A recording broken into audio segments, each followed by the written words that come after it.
Good morning! Magkano nga ba ho ang sinasahod ko dito sa Taiwan bilang isang factory worker? Ako si Resh, OFW mangyan dito sa Taiwan.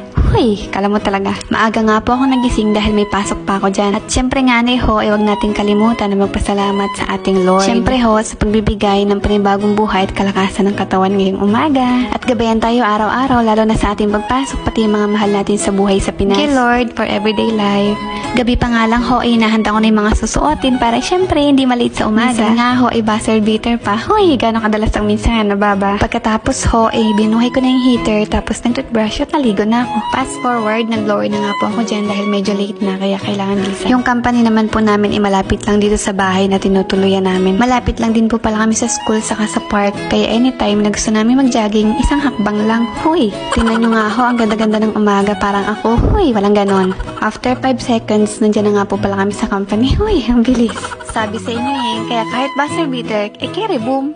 Kalimutan mo na yung ex mo, wag lang itong pag-iin. Hoy! Pagkayapak nga po dyan sa red carpet, kailangan ko ba rin yung tsinelas? Taray, may pa-red carpet. Dahil meron po kami sariling tsinelas na dapat namin isuot doon sa loob. Tapos sa isang locker naman po, dalawa yung nagsishare.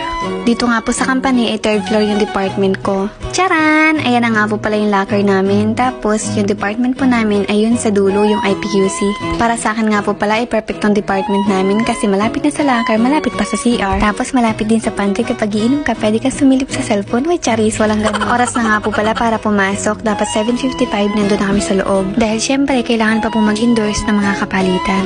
Trabahong marangal na.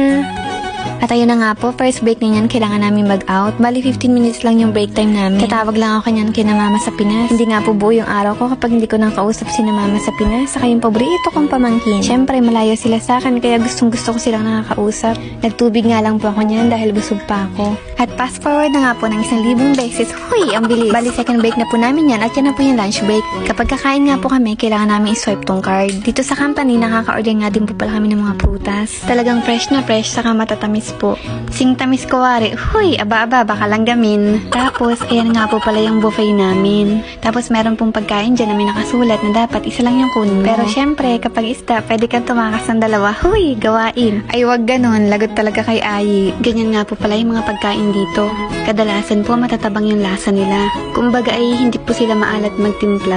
Hindi po kagaya sa atin sa Pinas na 10,000 Ajinomoto at 1,000 magic sarap. Huy, walang ganon. Kapag nga po pala hindi namin gusto yung pagkain dito sa buffet, pwede kami doon sa OK Mart. Sinusundan nga pala ako dyan ni Ayi dahil nangangalaglag yung mga kinukuha ko dahil isang kamay lang po yung gamit ko dyan. Sabi niya pa nga po sa akin, mamalay. Ang ibig sabihin po nun, bagalan ko lang daw. Kumbaga, dahan-dahan lang daw po. Ganon.